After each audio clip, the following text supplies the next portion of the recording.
Welcome back to the Chandler and Rhea show. That was The Chance, which we've had on the show before. Yes. With their song Continuum. Excellent, excellent. Now, up for our second guest. Rhea, do the honors. Well, first of all, I understand there are some folks out there who are tweeting in saying they're ready to go to bed because they're waiting for Jim and our other guests to get on. So hold your horses, just chill out. I'm sure if you aren't tuning into us for the next hour, you'll be watching some bogus episode of Glee anyway. Which I've never seen. Yeah, and you don't need to see that crap. So just hang in there. We're getting through the show. Come on, come on.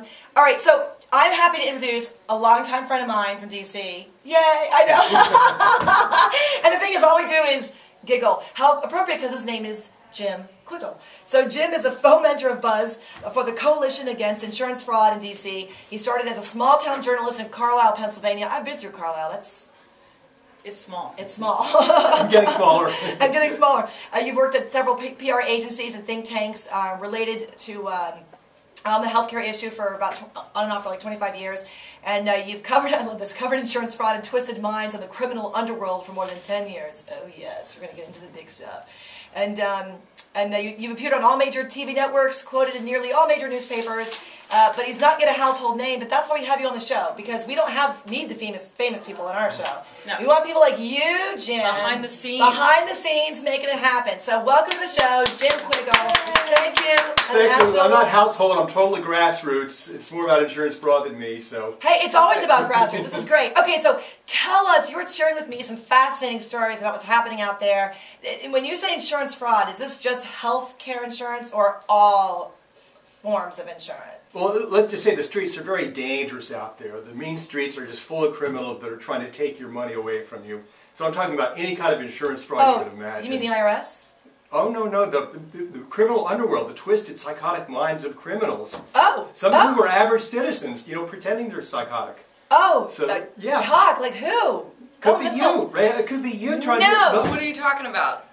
That they're defrauding our insurance companies, or... Oh, absolutely. The average, insurance fraud is an amazing spectacle because it ranges anywhere from these hardcore cartel drug runners to average people like Rhea and Chandler who decide to burn their car because they can't afford it anymore. They just want to make a quick claim. Oh, no, wait a minute. I didn't think about that. Yeah. You're not burning your car. Okay, all right. Do not burn your car, you will get caught. And I won't break my neck again, I promise. Believe me. She broke her neck 2 months ago. Yeah. Oh, yeah, she broke the top 2 vertebrae. Not committing insurance fraud, though. No, I really broke that little son of a bitch.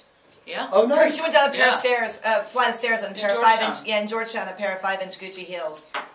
Well, she spent like 18 hours in Georgetown University Hospital. I got the phone call at 5 a.m. But are you tempted to make a fake workers' comp claim? No. You left your insurance money out of it? No. You'd probably get caught anyway, unless you're really good at it. Yeah, no, I just want my parking tickets to go. I'm going to go in there and show them my brace to say, make this go away. I was bedridden. Yeah, just act twisted and distorted, and you'll probably get some insurance money out of it. Well, I don't need any insurance money. I just need them to pay some of my bills. That's all. Well, do you cover like all these? One of the shows that I love on the cable TV stations, like Snapped, things on Lifetime and Oxygen Channel on some random Saturday afternoon, when it's like husbands who murder their wives, and it's always Lifetime. Yeah, exactly, at Lifetime, yeah, and other things where spouses are killing each other for the insurance money and stuff, and they always get caught. It's amazing. How does that happen? Oh, well, we just had a distorted guy who was probably a psychopath in Washington State who was basically marrying single women with children and then taking out life insurance policies on the kids. And these kids are showing up with slap marks on their buttocks and they're being hit and they're ended up in the pool. None of them died, but the wives kept on divorcing him because they're saying, wait a minute, something is wrong here. Until he finally married a woman with an infant daughter, and she ended up drowned in the swimming pool. Oh my God. So basically he got caught, circumstantial evidence, but $200,000 of insurance money was what he wanted. He took out a life insurance policy. Drowned her, didn't get the money, but did get a long jail sentence. And so it's going to be a long time before he gets out. But that's the kind of stuff that I'm up against. Now, the stuff that Chandler and I are really interested in is what are some of the new insurance healthcare scams related to Obamacare? Because that's what's unleashed a whole new wave of criminal activity. Oh man! So much for Obamacare. The panacea is going to fix us all. Well, the moment health care reform passed, the phone started ringing with these crooks who started knocking on doors, calling on people, taking up cable TV ads, and what they're trying to do is sell what they call Obamacare health insurance. And they're calling it Obamacare. You want to advertise when you're breaking the law on cable TV.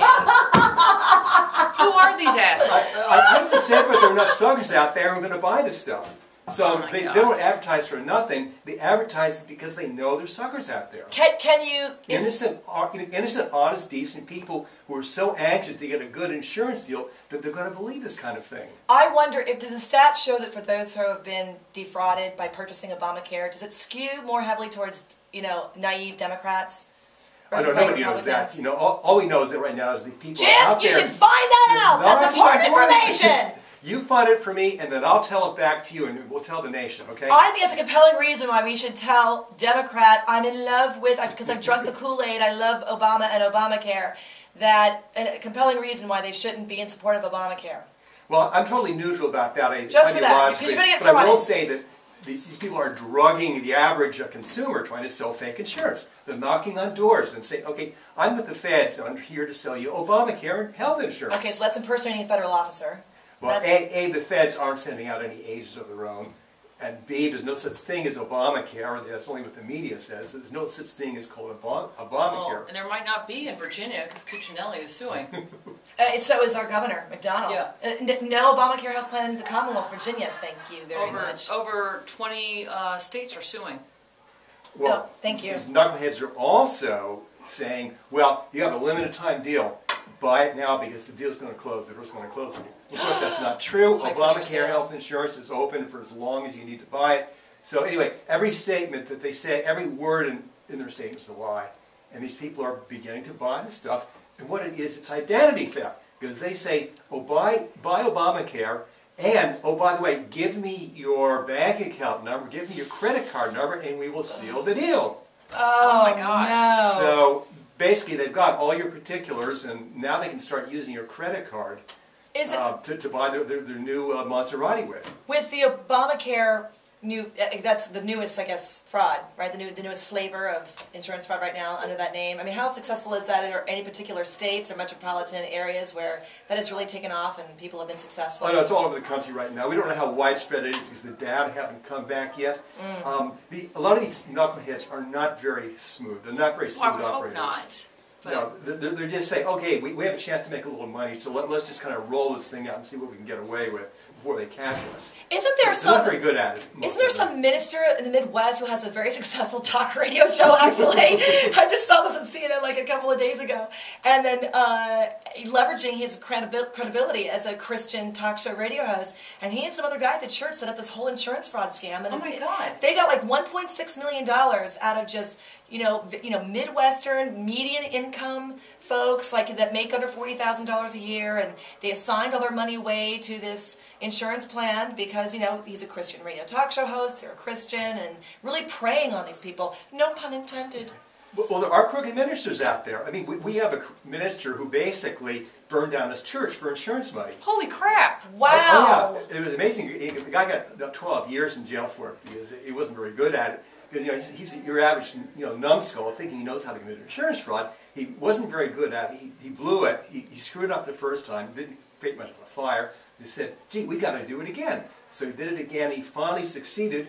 But it's obvious. They found burn marks all over the church, which is not how a fire churches burn. starts. Yeah. Jesus. Okay, I'm taking notes.